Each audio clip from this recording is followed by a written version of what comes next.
Hello students, welcome to my channel Study Mania in Life. Smile. अब वो भी पढ़ेंगे जिनको पढ़ाई समझ नहीं आती। लास्ट वीडियो में हमने कवर किया था नेचर ऑफ मैनेजमेंट।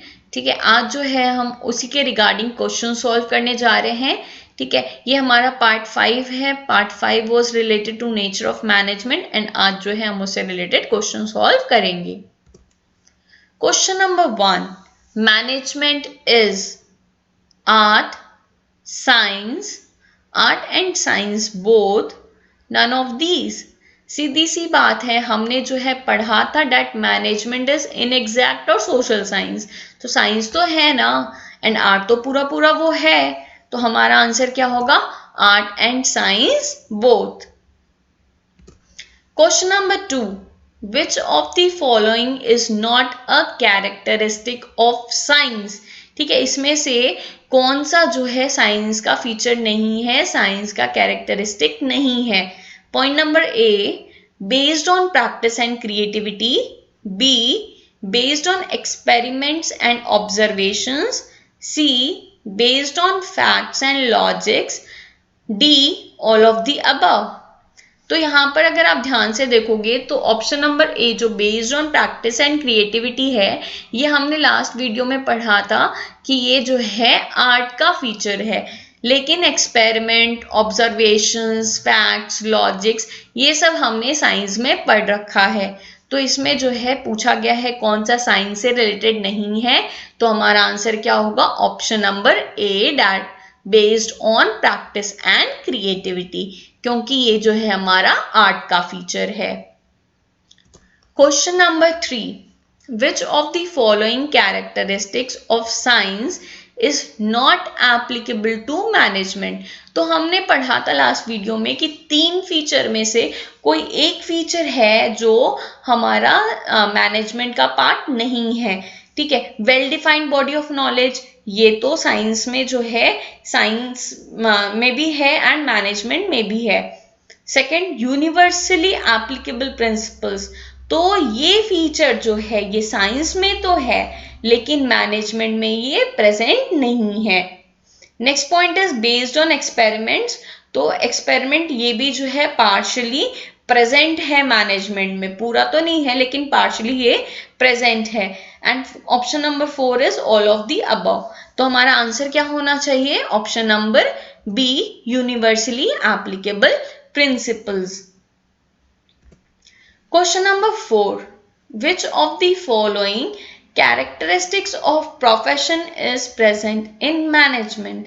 तो लास्ट वीडियो में हमने देखा था कि सिर्फ एक फीचर है प्रोफेशन का जो मैनेजमेंट में प्रेजेंट है एंड बाकी कोई भी फीचर जो है मैनेजमेंट में प्रेजेंट नहीं है प्रोफेशन का, आने वाले समय में हो सकता है। तो ऑप्शंस देख लेते हैं हम यहाँ पर। Option A, code of conduct. Option B, professional degree. Option C, restricted entry. And option D, well defined body of knowledge.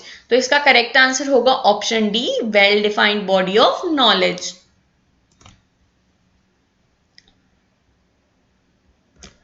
Question number 5, management is considered as an art because of.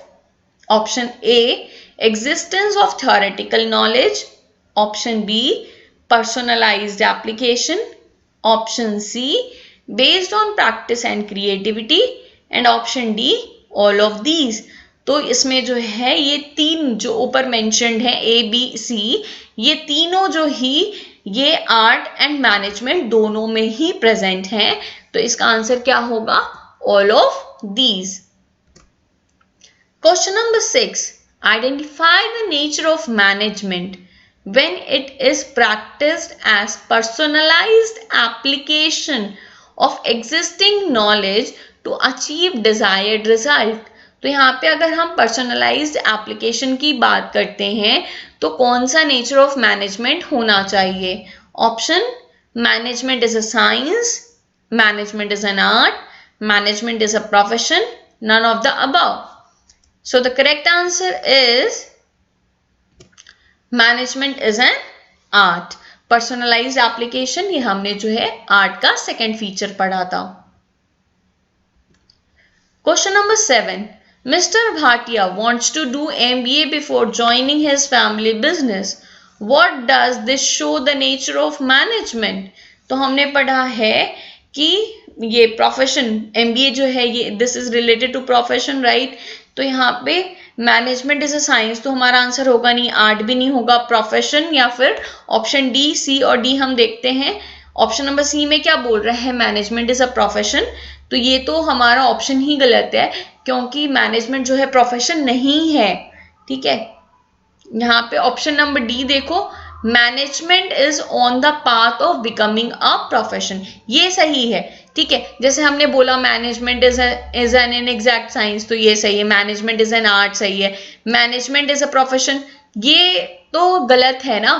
ठीक है, हमने यहाँ पे क्या पढ़ा, management as a profession में हमने क्या पढ़ा कि management is on the path of becoming a profession, तो यहाँ पे MBA से रिलेटेड बात हो रही है, तो हमारा आंसर क्या होगा, management is on the path of becoming a profession. Question number 8. Sonu Nigam, the famous playback singer, always spends time for practice and adds his creativity in his singing. तो practice और creativity की बात हो रही है। Like Sonu Nigam, Mr. Rajiv, manager of Headlines Limited, used his creativity and practice management principles under different situations to manage the business. तो सोनू निगम की तरह ही मिस्टर राजीव जो है ये भी क्या कर रहे हैं, अपनी प्रैक्टिस और क्रिएटिविटी का यूज कर रहे हैं। Identify the nature of management highlighted above. Options are management is a science, management is an art, management is a profession, none of the above. तो इसमें जो है हमारा आंसर क्या होगा, मैनेजमेंट एज एन आर्ट, क्योंकि यहाँ पे क्रिएटिविटी और प्रैक्टिस की बात हो रही है। Is it clear? Question number 9. A group of people believes that management is a systematic body of knowledge that explains certain general truth and is based on logical observation. ठीक है, general truth और logical observation ये हमने किस में पढ़ा है, science में पढ़ा है। तो इन चारों ऑप्शन में से हमारा आंसर क्या होगा, management is a science. Question number 10. Naina and Sunaina are working as physics and chemistry teachers in a reputed school in Delhi. Naina believes that it is important to instill a fear of authority among the students in order to get the work done from them in a desired manner. तो नैना जी का इनका फंडा क्या है कि जो है बच्चों को डरा के धमका के आप पढ़ाइए ताकि जो है वो आपके हिसाब से काम करें। Next, whereas Sunaina focus on rapport with the teachers so that the children carry out the work in the desired developing interest of students in the subject and a good manner.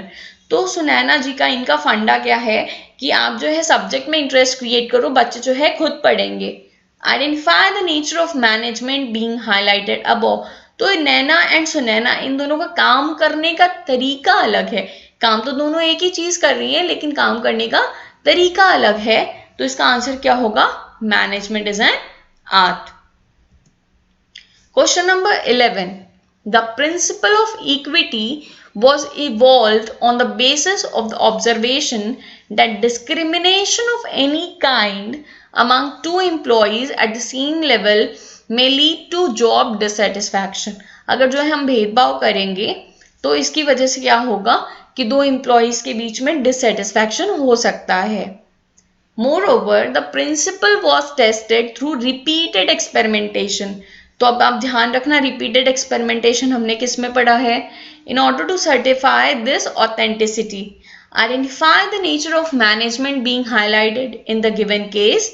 तो options है management is a science, management is an art, management is a profession, both science as well as art. So the answer is management is a science, क्योंकि यहाँ पे repeated experimentation की बात हो रही है। Question number 12. Sonam is the daughter of a business tycoon. She often hears her father saying that the management of the business should be done in a logical and rational manner. ठीक है, rational मतलब होता है wise, ठीक है, logical और wise decision लेना है हमें, लॉजिकल और रैशनल तरीके से काम करना है। Therefore, she has started believing that management is a pure science like physics or chemistry. ठीक है, तो यहाँ पर लॉजिकल और रैशनल सुन करके सोनम को ये लगा कि मैनेजमेंट भी क्या है, प्योर साइंस है। बाकी फिजिक्स और केमिस्ट्री जैसे प्योर साइंस है, वैसे ही मैनेजमेंट भी प्योर साइंस है। Give any one justification for your answer in case you differ from her point of view. Obviously हम डिफर कर रहे हैं इसके सोनम जी के पॉइंट ऑफ व्यू से। क्यों? क्योंकि हमने पढ़ा है दैट मैनेजमेंट इज एन इनएग्जैक्ट और सोशल साइंस। ठीक है, तो हमें जो है इसको जस्टिफाई करना है। No, management is considered to be an inexact science because it lacks universal validity। तो जो साइंस है, ठीक है, साइंस में तो यूनिवर्सल वैलिडिटी है, लेकिन मैनेजमेंट में यूनिवर्सल वैलिडिटी नहीं है। तो ये फीचर जो है प्रेजेंट नहीं है मैनेजमेंट में, इसलिए जो है हम सोनम जी के थॉट से थोड़ा सा डिफर करेंगे। यहाँ पर जो है आप वो सेकंड पॉइंट भी एक्सप्लेन कर सकते हैं जो हमने उसमें पढ़ा था। ठीक है, ये बेस्ड ऑन एक्सपेरिमेंटेशन वाला। तो एक्सपेरिमेंटेशन में हमने ये पढ़ा था कि हम जो है ह्यूमन बिहेवियर में डील कर रहे हैं, तो ह्यूमन बिहेवियर जो है हर जगह सेम नहीं होता है, हर बार जो है सेम रिजल्ट नहीं आएगा, इसलिए भी हम मैनेजमेंट को इनएग्जैक्ट साइंस बोलते हैं। Question number 13, for which of the following minimum qualification has not been prescribed. ठीक है, मिनिमम क्वालिफिकेशन किसके लिए प्रिस्क्राइब नहीं की है? Manager, doctor, lawyer, chartered accountant. So the answer is manager. Question number 14, what is the name of the management institute established in India. तो अभी मैंने आपको नोट्स में बताया था कि AIMA, right? The correct answer is option B, AIMA। Question number 15, who said that management is a soft science. तो यहाँ पे हमारे पास ऑप्शंस हैं Ernest Dale, G.R. Terry, Keynes and Fayol. So the correct answer is Ernest Dale. He said that management is a soft science. So these were the 15 questions related to nature of management. Still अगर जो है आपको किसी भी point में या किसी भी क्वेश्चन में कोई भी डाउट है तो आप कमेंट सेक्शन में कमेंट कर सकते हैं. I will clear your doubt. Thanks for watching the video. Keep studying, keep rocking. Have a good day. Bye bye.